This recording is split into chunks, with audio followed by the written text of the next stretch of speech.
Nilsinho takes the applause, rifled low across the goalkeeper. His third career goal against Orlando. He's in this time, and Pereira, that lead didn't last long. Fantastic save here from Andre Blake. Maybe a penalty at the other edge. No, not given. How about a little Group C action to get your Tuesday going? Bruce Arena and the New England Revolution taking on Toronto. Ayo Akinola in the 19th minute, looking to keep his scoring streak started, but Matt Turner had something to say about it, Kalen. Yeah, his touch just gets caught a little bit underneath him, and those were ones that he was finishing before, but getting in good positions here. Oh, he's just pushed off just enough. Great save there from Matt Turner. And here, is this a pen for you? You know what? If we're talking just straight the rules of penalties, yes, that is a pen. All right. That is a pen. Maybe a weak one. Close I ones say in it's this a one. penalty. There sure were. Here Hey, comes look, Jozy. Jozy Altidore making his first appearance in the MLS's back tournament. And check this out.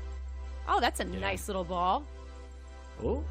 Another one that was called a penalty, but then was actually just outside. Good call from video review to go back and put it just outside. So 0-0, but an entertaining one. One of the more entertaining 0-0 draws we've seen so far in this group. It's still wide open, Suze.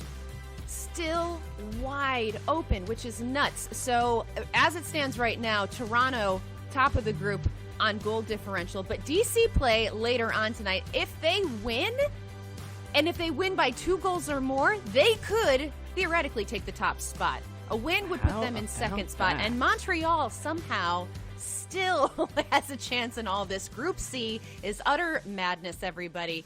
But right now, I believe we have some post-game press conferences to check in on. Let's see who's talking. And he deserves an opportunity to come in and prove himself. So I was happy for him. As a guy who, he's been on the team since last year. I came into the team at 20, and it took me a little while to make my debut. So for him to come in and make an impact quickly and prove that he can be on the field with these guys is great for him. He has an awesome base, and I'm happy to see where his career can take him. All right. Okay, perfect. Thanks, fellas. Greg Vanny will be up next.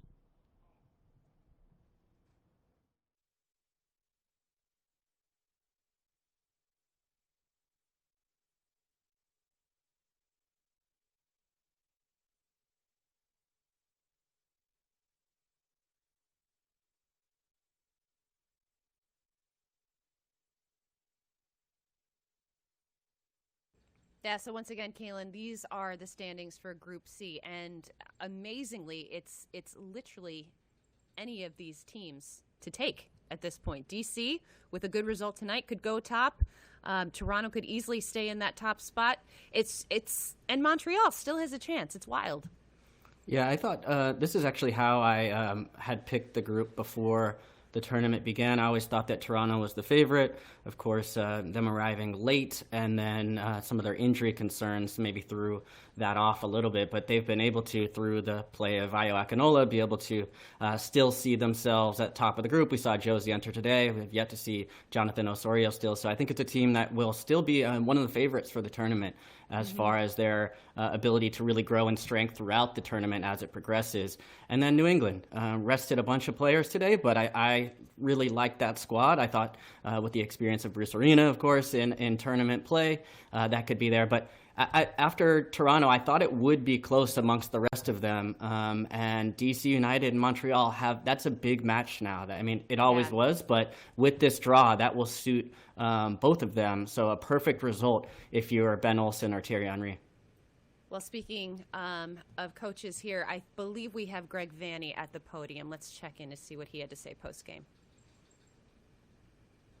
In terms of our ball circulation and made it really difficult for them. So I'm pleased with our performances. Now our games move to tonight. We're getting our legs underneath us. Jozy's getting himself back into the fold with us. Oso should be hopefully ready for the next game to be involved. It was a little bit of a precautionary choice today.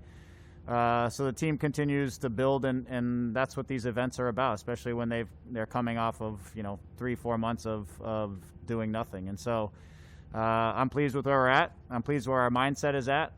These 9 a.m. games are brutal, and we've just grinded through another one. And so as far as seeing Jozy and Io on the field together, it was nice. I think it's a handful for defenders. You know, we had slid Io out to the right side, so he was kind of coming off the right wing, and Jozy was then playing off as the target. But at times bringing bringing Io in to run off of Jozy, and that's where the goal came from, or the opportunity, the penalty kick almost came from. Right off the bat. So I'm pleased. They're two strong guys who are going to be a handful for defenders to deal with in the moments that we use them together. It was one of those moments today where it came out. So we'll see how we play it out as we move through the tournament and into the rest of the year. Next question from Mike Leach. Mike, go ahead. Hey, Greg, if you look back through the three group games, and obviously today you say the 9 a.m. starts, all of that, did these games sort of play out the way that you envisioned them? It seemed more like your team never really got out of second gear, and that it was kind of more of a grind to just get through these games. Yeah, I don't know if you've watched any of the other 9 a.m. games. They all look very similar. It is, you can start and you get going a little bit. The ball's moving quick. Guys are fresh in the early part of it. But as the game goes, it's a grind. It is. There's no other way. It's not different for any game. Yesterday, New York, Philadelphia in the morning, same way. Everybody's complaining about how slow the game was. I say come try to play the game at 9 a.m. in Florida at 10 a.m. when it starts to get hot. No clouds, no cover from the sun. But guys, it's gritting it out, and you know your mind naturally is telling you that you need to try to take a rest, but you know you're also can't take a rest, and then you've got 11 guys trying to coordinate when they should be resting at the same time. It's choosing your moments. That's what these games are about in the morning. Is you got to choose the moment when you sprint and when you can make a difference, and then you got to take advantage of that moment. And neither team really took advantage of the moment, and that's why it ended 0-0. You know, sometimes defensively, both teams, made a play here or there, but these games are a grind, and it's about taking advantage of that moment whenever it shows up, and they don't show up that often because guys just don't have, they don't have the capacity to repeat sprints the same way they would if it was cooler outside or even at night here. So I'm pleased. I mean, I'd be hard-pressed to say that there's another team in the tournament that's had as difficult a schedule as we have in playing 2 games at 9 a.m. and one off of 2 days rest. So, again, it shows the strength and resiliency of our group, even the depth, some of our young guys coming in and helping us out. So I'm very pleased. Now we know we need to take that mindset and some of the good moments that we've had over these few games and put them into complete games and continue to build in this process of getting better through the process of the tournament and trying to win it. Next question from James Grossi. James, go ahead. Hey, Greg, would you have traded the clean sheet for a goal today to make top in the group a little more clear, or was it more important that this was our priority? It's what we wanted to do. It's what we set out to do.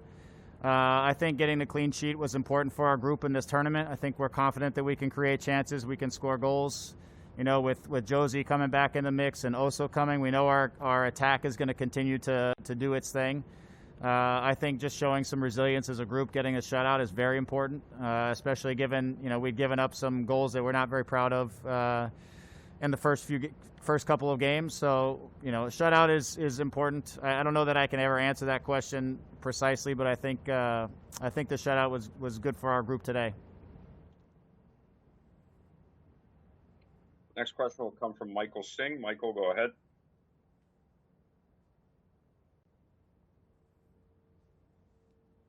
Michael, go ahead.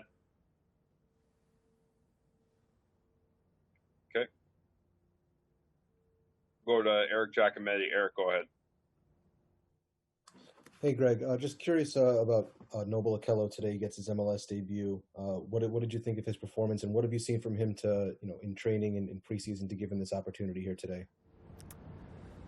Yeah, I was pleased with Noble. Since we've come back from this pandemic break, if you will, he's put in a lot of work. He's starting to grow into himself and really develop power in his frame. He's got an incredible profile as a player and a midfielder, and presence about him in terms of his size. And for me, it was just allowing him some time to kind of grow into himself so that he could use some of that power and really open up in these spaces and play strong and physical. And he's still getting the feel for the speed. And today was obviously a slow game, so it wasn't even so much about the speed of it.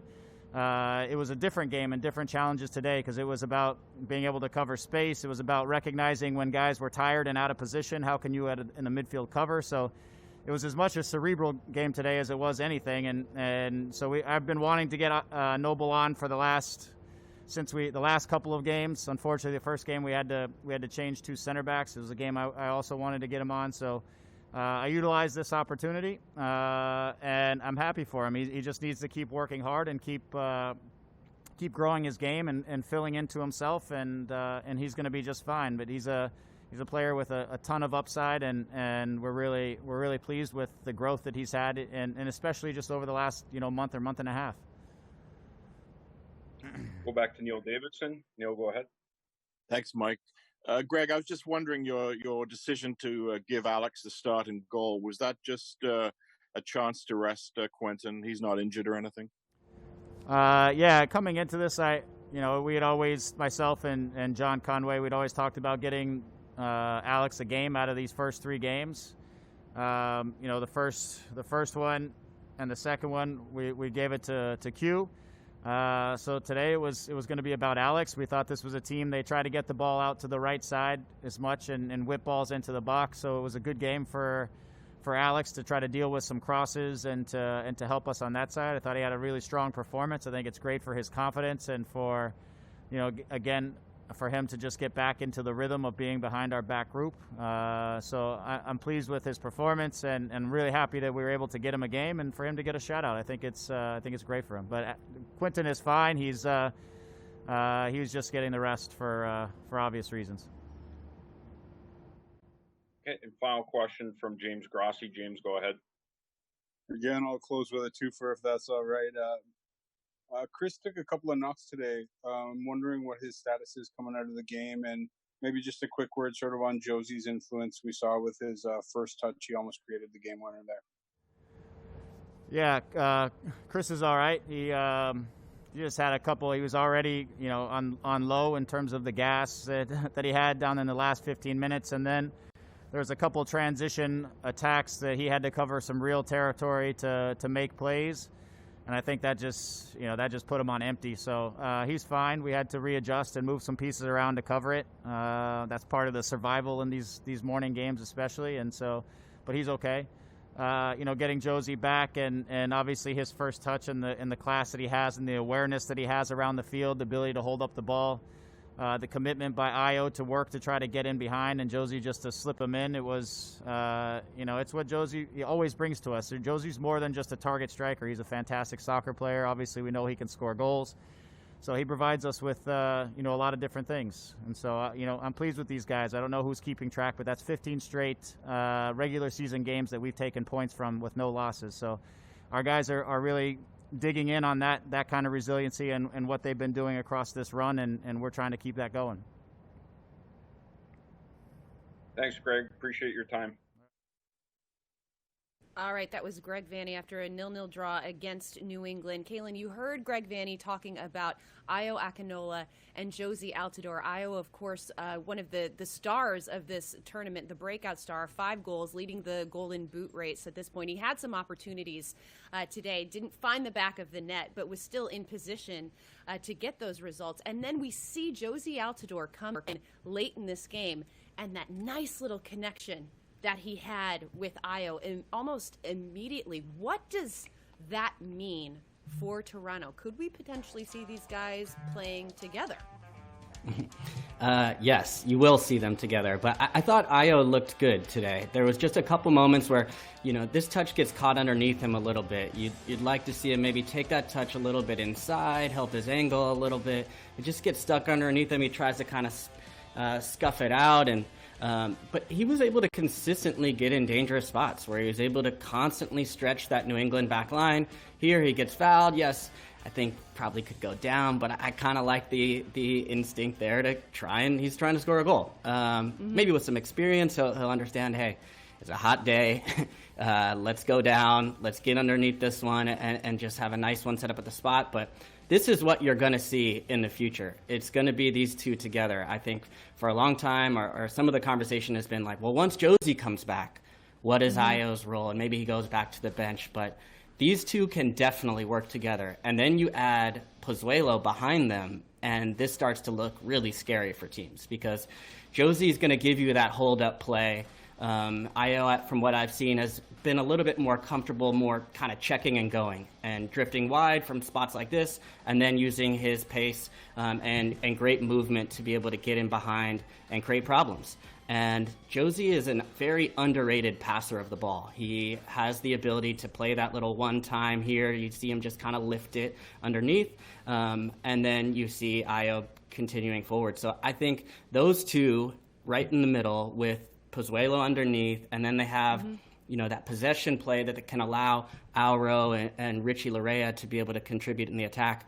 This team could get scarier when all these pieces are on the field together and healthy growing into the tournament. I really think Toronto have set themselves up in a really good position. And I didn't even mention Jonathan Osorio, who will be coming back soon too. We have not seen Jonathan Osorio yet, which, when you think about it, it is actually frightening that we have not probably even scratched the surface with this Toronto team in terms of how good they can actually be in the MLS's back tournament. So, they've set themselves up well in a very good position. Let's move it along, Kaylin, to probably the biggest matchup that we have tonight, and that is, of course, Atlanta United taking on the Columbus Crew, game at 8 p.m. Eastern on ESPN2.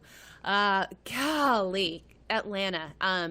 This has been one of the topics of the conversation, and not in a positive way. A lot of people thought that they would be in contention to compete for the top of this group. Not the case. They drop points to Cincinnati. They drop points to Red Bulls.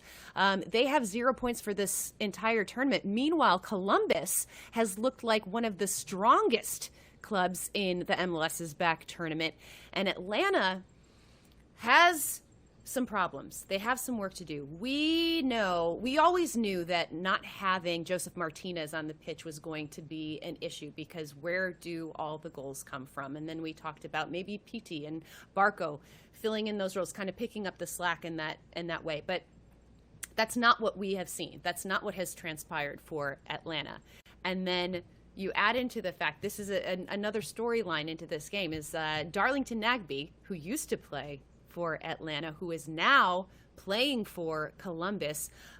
We talked about him in depth last week. You did a great little piece on why he's so good. And you have to think, Kaylin, how much is Atlanta missing a guy like Darlington Nagbe at this point, especially in this tournament?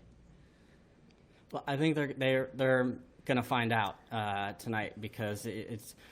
And really, the whole this has been an open secret for a long time what a top player is. I think no one knows better than Frank de Boer, who I think compared him to Sergio Busquets this week. So leading up to this match, so he knows what he's lost. Not much choice in the matter. I think Darlington clearly wanted to get a change of scenery and go back to Columbus and be in Ohio, where he's from. But yeah, he's been phenomenal throughout this, and just being able to keep possession, turn guys around, facilitate the play. Here he creates the pass to create the pass that goes to Zardes here. And when you look at the way that Atlanta has been vulnerable in this tournament, in the moments that they have been, there's been they've been hurt right up the middle. That goal that comes straight up the gut in their first match from Red Bull, where Florian Valot is able to kind of come in and they get sort of over-rotated or shifted and disconnected on that far side. George Bello was a little bit lost there. He'll be back in the lineup tonight.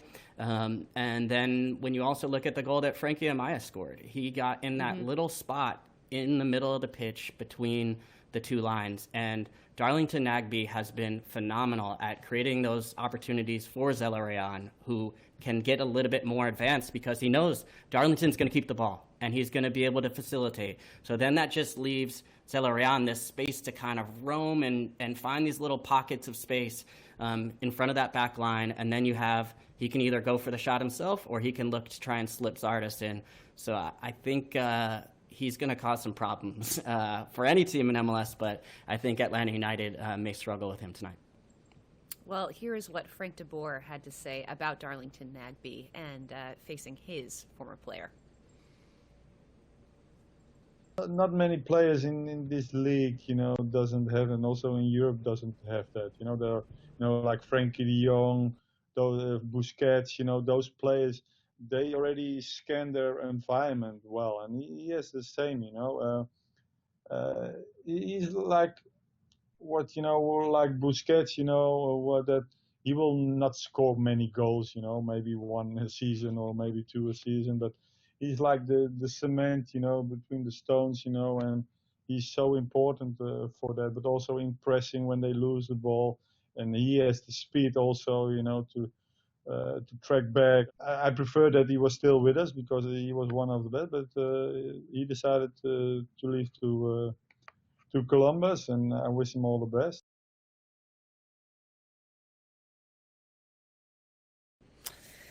All right, so Kaylin mentioned it, but in the absence of a guy like Josef Martinez, with maybe unfair expectations on Petey and Barco, who scores goals for Atlanta?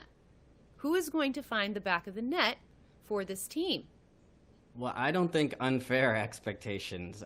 I would say when you come in with price tags of north of $10 million, $15 million, that those expectations are going to come. And they just have not been able to live up to those expectations. And frankly, I don't know if they will. I mean, this has been a conversation we've had for, I don't even know how long, Susanna, where we say, when are they going to break through and become the go-to guy or the big player or the next Almiron? And I just don't see that happening at this point. There's a ton of quality between them, and I think when you have Josef back, you will see more of that come out. And you are starting to see them grow. But in the absence of Josef Martinez, I'm just not sure that either of these guys can do it on their own. And the problem is that they're trying. I think that's really where the issue is they feel that they feel that weight of expectation, and they have set that expectation for themselves, and they're trying to do it alone. And when it's PT, it's 1-2 guys, maybe one touch too many, trying to do it a little bit too much on their own. And so, look, they're going to have to be able to take whatever chances they can get. We're going to see Adam John up there tonight. He had to come out in the in their last match due to the early red card. That will at least give them some type of reference point, some type of aerial threat to hopefully create some space off the shoulder, or maybe a knockdown or two that can find PT and Barco with a little bit more space to operate. But PT will be the one, I think, that will have to do it. In the first match, he looked really good and dangerous.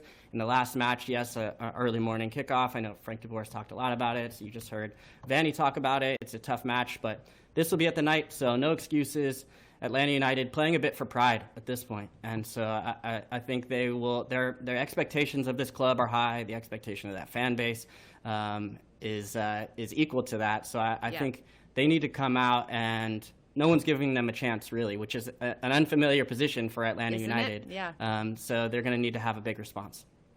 Yeah, it's really strange to be talking about Atlanta in that matter. And frankly, it's not going to be easy for them to score goals against Columbus because their defense has been fantastic. I mean, we can talk for days about Jozy Altidore and Zelarayan and Darlington Nagbe, but the defense has been really outstanding for Columbus. Kaylin, what have they done well? What has Caleb Porter done well to get his guys in position for that backline to be so strong? They're well organized, and I think the guy you're looking at right there, Mensah, has been incredible, and he really has been kind of a rock for them. Where when you just need a big tackle in the box, or you need someone to kind of dominate in the air, he's always been in the right spots just to get ahead or flick on something, and they've been well organized. But I think the other part of it too has actually been just their work with the ball in possession. They've been so good and rarely give away too many turnovers, where, you've got a guy like Darlington Nagbe, that's going to help your back line. Just the way he's able to keep the ball and yet you can trust him with it the way we heard Frank de Boer talk about him being that sort of cement and the way he connects things going forward, but that gives the back line a big breath. And in a tournament like this where it is hot, it is humid, it's difficult conditions, when you have the ball and you're safe and secure with it, that's going to help you keep giving up from giving up goals. And especially when you look at Red Bulls and the way they press and how they create their opportunities off of turnovers, I thought their ball security, specifically through Nagbe, was also maybe an underrated or less seen strength of their defense.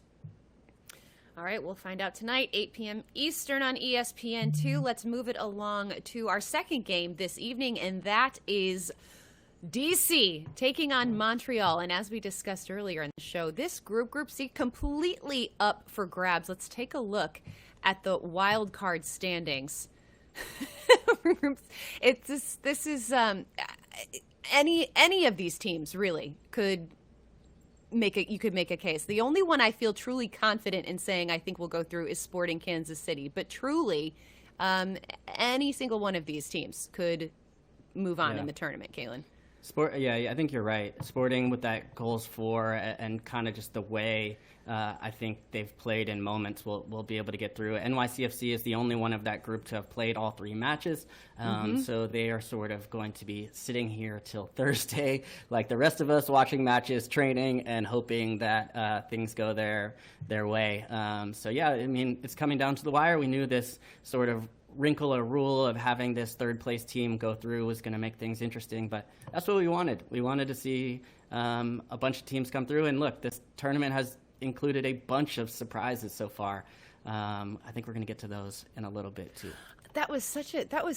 You couldn't have teed that up. Is it? I didn't even look at the is that next on the rundown? No, that's literally next, because we are going to take a look at the game from last night, and that was Philadelphia Union taking on Orlando City, a battle for the top of Group A. So let's get to the highlights for this one. Nani, and we're seeing a lot of man buns, and I think that it's probably because of the heat. I'm just saying. Just saying. Quarantine haircut. Check out Frankie Amaya, by the way, on his Instagram. He's doing he's got like a barbershop open in the bubble.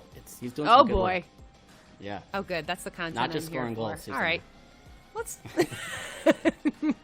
Luckily, we haven't missed a goal yet in these highlight packs. Yeah. 66th minute. Here we go. Oh gosh, Andre Blake had some big saves for Philadelphia. Look at this. Look how high he gets. Well, look at woohoo! As well. Unbelievable. Andre Blake, fantastic stuff in this match. Really, I mean, you'd say you'd be surprised, but he has made the spectacular just looked routine. And this is also not a surprise. We see now Ilsinho coming back into his familiar role. We saw Jim Curtin really only make one change to the lineup, and I think they're really trying to prime themselves and get ready for this knockout round. So seeing Ilsinho back in his traditional super sub role, you saw what he can do. Well, look at this. It didn't take long for Orlando City to answer. Pereira gets the header past Blake, and we are all tied up. And a tie would favor Orlando in this one. A tie would give them. What about this one, Suze? Win the group. 96th minute. Handball. What do you think? Looks like it hits his hand for me. Possibly. I don't know. As it stands, it ends in a 1-1 draw. So Orlando takes the top of Group A. Here's Dom Dwyer after the game. Job done. Check. Great shift, lads.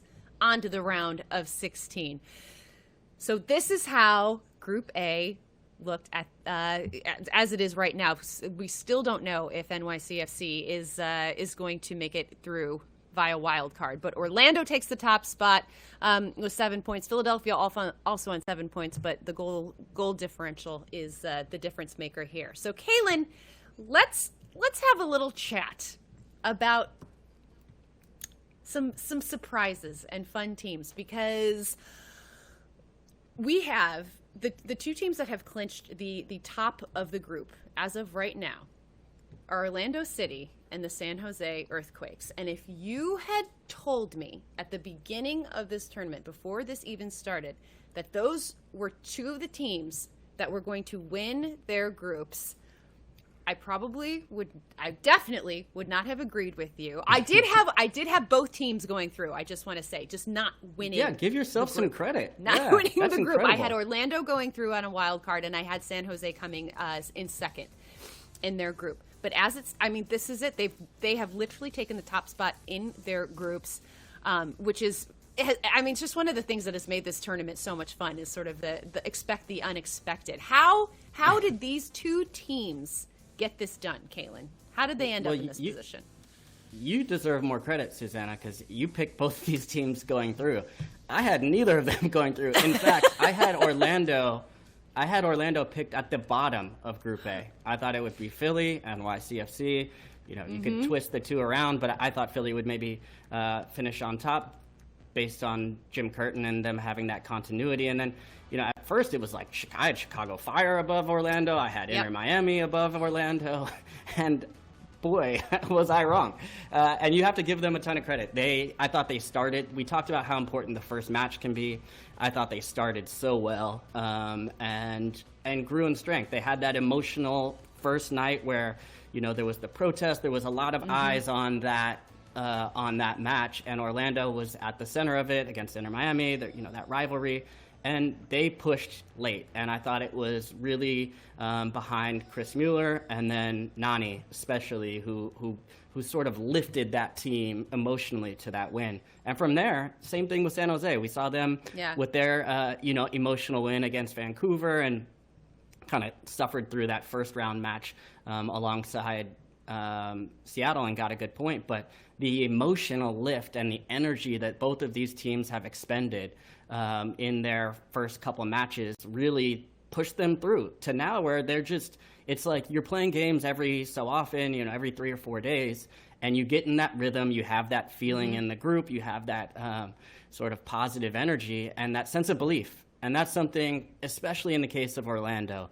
that you would never say they had before. It was, if anything, it was, oh, well, here we go again, or, oh, this play goes, you give up a goal, and this is it's going wrong again. And they have the opposite thing now, where it's like, as the game goes on, you think that they're just going to keep coming back. And same thing happened in that Philly match. They give up a goal, and they come right back.